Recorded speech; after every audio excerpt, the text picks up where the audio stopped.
Due to hilly terrains and high elevation, the bicycle ride from Vila Velha de Ro to Sarzedas was tougher than what I thought it would be. From the bottom is hill. It was cold but pleasant as the season slowly transitions from fall to winter.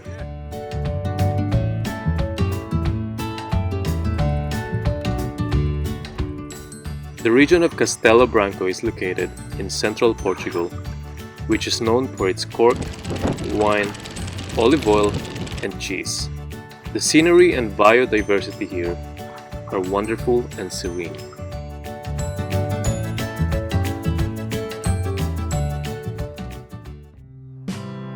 When I arrived at Tao Valley Yoga Farm, I was well received by Adam and two of his volunteers.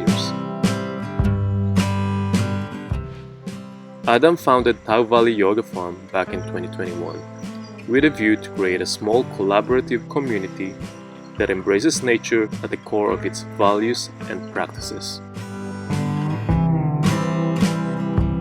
Tao Valley Yoga Farm is a little paradise on earth. It is located in a very secluded area with a river and a stream that run along its border. It has flat surfaces in both lower and higher levels of the area, which are separated by a sloped surface of the land. The walk from either direction takes about 5 minutes, and the view from the higher ground is picturesque. Here you will see a beautiful landscape of the valleys surrounded by forest. Volunteers at the Tao Valley Yoga Farm are offered a basic off-grid living with the opportunity to practice yoga, permaculture, eco-building, and healthy eating with seasonal ingredients.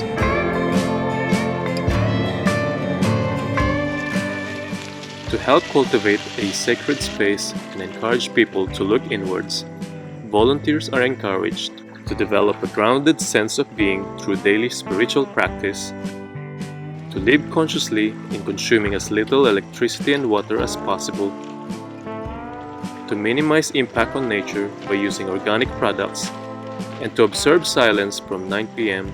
to 8 a.m. Living off-grid is about the routine and the discipline around the basic things in our life. With that in mind, volunteers at the Tao Valley Yoga Farm can get involved with a daily tasks such as collecting and storing firewood, fetching water, cleaning communal spaces, cleaning the solar panel, cooking, and handling food waste for compost. We recycle as much as we can and try not to buy any non-recyclable products. No food is wasted and all vegetable scraps are used for composting. The only source of energy comes from the sunlight, which is harnessed through the use of solar panels.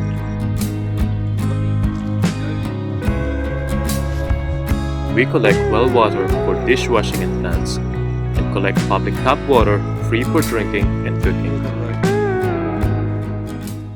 In addition to the daily tasks, volunteers can also get involved in projects such as the stone house conversion, the super adobe kitchen, and the veggie garden and food forest. During my stay at the Tao Valley Yoga Farm, I have gotten involved mainly with the excavation of the soil and the cutting of trees in order to create swales. To improve biodiversity, Adam has improvised a food forest system whereby certain types of trees are planted in close proximity to each other. This encourages growth and distribution of nutrients and maximizes the use of sunlight and water retention. Bigger trees are trimmed in order to provide shading that in turn provides a cooling effect for the smaller plants and other living creatures to thrive. Some of the trees that have been planted here are apple, apricot, black locust, cherry, chestnut, figs, goji berry, honey locust, maple, oak, plum, and others.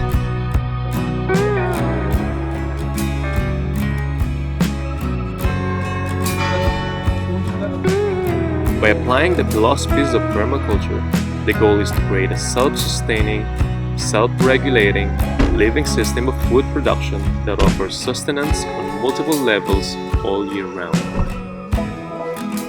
So one of the things that I've gotten involved with here at the Tao Valley Yoga Farm is the creation of swales. If you're not aware, swale is a method of layering landscape in a way that certain water flow gets controlled or redirected to places that you want it to be. So essentially you want the water flow to be useful for your vegetation and also to control the water flow so that it doesn't flood the lower part of your land. That's where we're going to plant vegetation once it's done.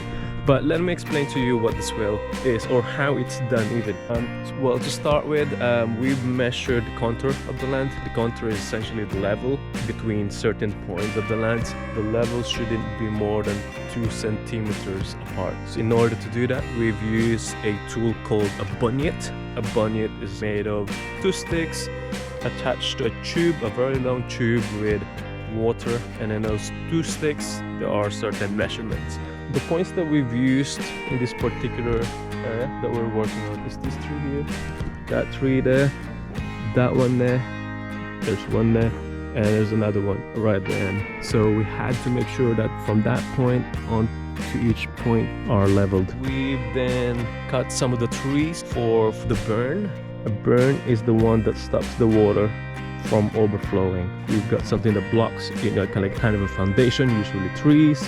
And then you have some stones and soil, that made of the earth, and you've got some kind of dead parts of the trees, or like in this case we have pine needles, but sometimes you can also use dead leaves around, whatever you can use around you, and then you put it on top of the earth. Where there's any gap, you just have to make sure that it's well covered. In just 3 weeks, I have benefited massively from being at the Tao Valley Yoga Farm. I have felt rejuvenated as my body responded very well to the exercises, to the peacefulness of the surrounding nature, to sleeping very early, and to eating earthy and healthy vegetarian food. In the first episode, I mentioned that one of my basic goals in life is to prolong my lifespan above the average human lifespan and to live it healthily.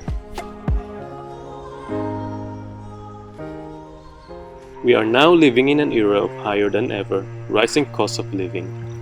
We are consuming more and more stuff that are known to have detrimental effect to our health and well-being. We are also working more, paying all kinds of taxes and owning less and less in the process. Nobody understands this more than our society's younger generation. Financial assets and real estate properties no longer stay at their true long-term value. The monetary policy in many countries represses the real cost of money. Homes are commoditized and treated as short-term investments as opposed to an abode for raising a child or family. It is not uncommon these days for people in many parts of the world to be marginalized.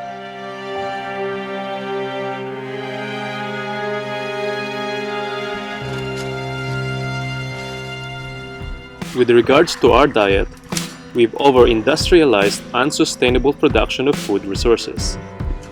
The nutritional value of the food we eat gets depleted over time as a result.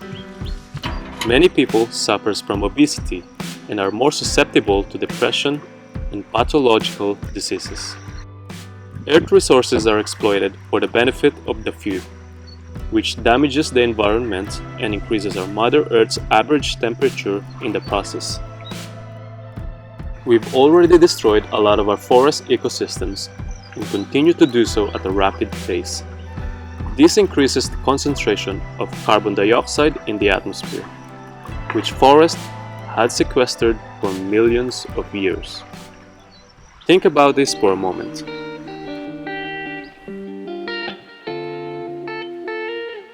Moving forward, we should be conscious about the environment with our actions.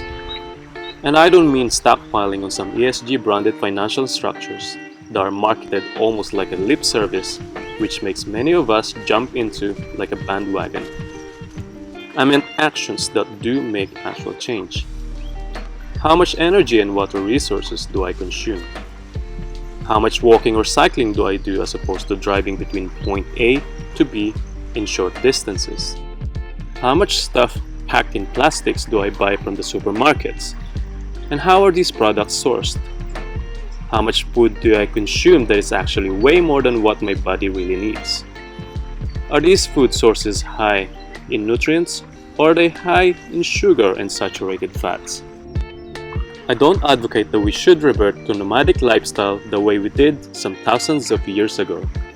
However, I am hopeful that most of us will appreciate the benefits of permaculture and sustainability being incorporated to our daily lifestyle and practices. I am hopeful that people at its core lives in moderation and be more loving and kind to all other beings. In a world which greed and irrational exuberance in the name of short-term profitability are eliminated. I am amazed that humanity has come a long way in terms of reducing hunger and poverty.